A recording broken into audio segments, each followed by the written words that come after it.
চাউল দাইল চেনি নিমখৰ লগতে মিঠাতেল দিম বুলি নিৰ্বাচনৰ পূৰ্বে কৈছিল মুখ্যমন্ত্ৰীয়ে। কিমান লাগিব? পুৰা 1 লিটাৰ। বাপৰে, 1 লিটাৰ মিঠাতেলো দি দিব, হ'ব? কিন্তু চৰকাৰ গঠনৰ পিছত মিঠাতেলটো দূৰৰে কথা, বন্ধ হ'ব দাইল চেনি নিমখৰ যোগান। জুনৰ পৰা 70 লাখ হিতাধিকাৰীয়ে নাপাব আঁচনিৰ সুফল।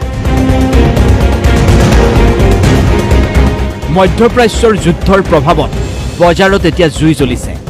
প্ৰতিবিধ খাদ্য সামগ্ৰীৰ দাম যথেষ্ট বৃদ্ধি পাইছে।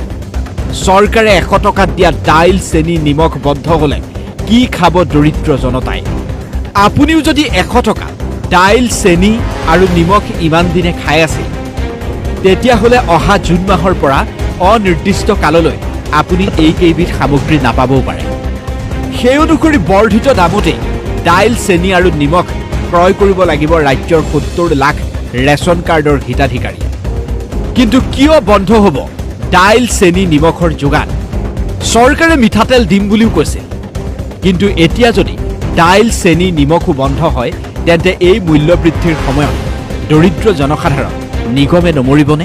ইলেকশ্যনৰ ভাষণসমূহ যি সভা আছিল, সভাসমূহত মুখ্যমন্ত্ৰী হিমন্ত বিশ্ব শৰ্মাই শিৰ ফুলাই ভাষণ দিছিল যে ৰাইজক এবাৰ মিঠাতেলো 1 লিটাৰকৈ দিয়া হ'ব, কিন্তু মিঠাতেল দিম বুলি প্ৰতিশ্ৰুতি দিয়া চৰকাৰখনে এই মাহত, জুন মাহত বাজেট নাই বুলি কৈ এই মাহত অত্যাৱশ্যকীয় সামগ্ৰীৰ মূল্য বৃদ্ধিৰ দিনত চৰকাৰে যেনেকৈ ৰাইজক সকাহ দিব লাগিছে, সকাহৰ বিপৰীতে কিন্তু বৰ্তমান তেখেতলোকে এই ন্যূনতম যিসমূহ সামগ্ৰী দিয়ে, সামগ্ৰীসমূহ দিয়াৰ পৰাও কিন্তু ৰাইজক বঞ্চিত কৰিব। আমি আচৰিত হৈছোঁ আৰু চৰকাৰক অনুৰোধ জনাইছোঁ যি BPL বিলু প্ৰভাতে দৰিদ্ৰ সীমাৰেখাৰ তলৰ মানুহক এইখিনি সামগ্ৰী যোগান ধৰি পৰিয়াল চলাত সহায় কৰিছিল, সেইসকল ব্যক্তিক পুনৰ এই বস্তুখিনি দিয়াৰ ব্যৱস্থা কৰিব লাগে। বিগত বৰ্ষৰ নৱেম্বৰৰ পৰা চলিত মাহলৈ দাইল চেনি নিমখৰ যোগানৰ নামত ব্যয় হৈছে 296 কোটি টকা। নৱেম্বৰৰ পৰা 7 মাহৰ বাবে ধাৰ্য কৰা হৈছিল এই ধনৰাশি।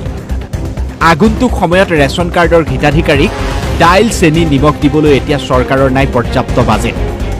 জুনৰ পৰা অনিৰ্দিষ্ট কাললৈ সুলভ মূল্যত এই সামগ্ৰী সেইবাবে এতিয়া হিতাধিকাৰীয়ে নাপাব।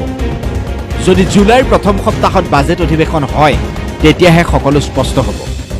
বাজেটত চৰকাৰে যদি এই সামগ্ৰী যোগানৰ বাবে পৰ্যাপ্ত পুঁজি ধাৰ্য কৰে, তেতিয়াহে আঁচনিৰ সুফল পাব 70 লাখ হিতাধিকাৰীয়ে। এইটো ৰাইজৰ লগত এটা প্ৰতাৰণা হ'ব, কাৰণ ইয়াৰ দ্বাৰা লাখ লাখ কোটি কোটি আপোনাৰ দৰিদ্ৰ সীমাৰেখাৰ তলৰ মানুহ উপকৃত হৈছিল, পৰিয়ালখিনি সহজে আপোনাৰ এটা মাহ পাৰ হৈছিল।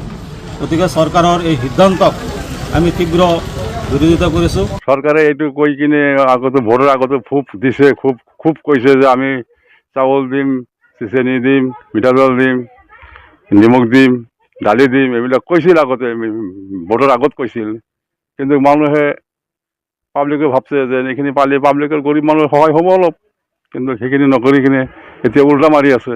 মিঠাতেলটো দূৰৰ কথা, যিখিনি দিছিল কিছুমান গৰীব মানুহৰ কাৰণে এইটো এটা বহুত লাভজনক সুবিধা আছিল, কিন্তু সেইটো বোলে অহা মাহৰ পৰা পাৰ্মানেণ্ট বন্ধ হ'ব। গতিকে মই কৈছোঁ এইটো একচুৱেলি আমাৰ এই চৰকাৰখনৰে ইলেকশ্যনৰ এটা কিবা ইছ্যু আছিল নেকি? ইতিমধ্যে দাইল চেনি নিমখ যাতে বৰ্তমানো হিতাধিকাৰীয়ে সুলভ মূল্যত পায়, তাৰ বাবে চৰকাৰলৈ প্ৰেৰণ কৰা হৈছে প্ৰস্তাৱ প্ৰেৰণ কৰিছে খাদ্য অসামৰিক যোগান পৰিক্ৰমা বিভাগে।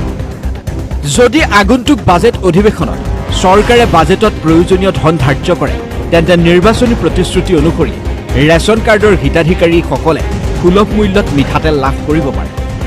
কিন্তু সকলো এতিয়া ৰাজ্যৰ ৰাজকোষৰ ওপৰত নিৰ্ভৰ কৰিব, কাৰণ মধ্যপ্ৰাচ্যৰ যুদ্ধৰ প্ৰভাৱত অৰ্থনীতি তেনেই নিশকটীয়া হৈ পৰিছে, যাৰ বাবে আগন্তুক 6 মাহৰ বাবে ৰাজ্যত নতুন যান বাহন ক্ৰয়ৰ লগতে চৰকাৰী বাহনৰ ব্যৱহাৰো সীমিত কৰাৰ বাবে ৰাজ্য চৰকাৰে সিদ্ধান্ত গ্ৰহণ কৰিছে। তেনেস্থলত ৰাজ্যৰ ৰাজকোষ কিমান দিন টনকিয়াল হয়, সেই সময়ে নিৰ্ধাৰণ কৰিব। যদি ৰাজ্যৰ ৰাজকোষ টনকিয়াল নহয়, তেন্তে মিঠাতেল চাহপাতটো দূৰৰে কথা, দাইল চেনি নিমখো যে সুলভ মূল্যত পাব তাত সন্দেহ আছে।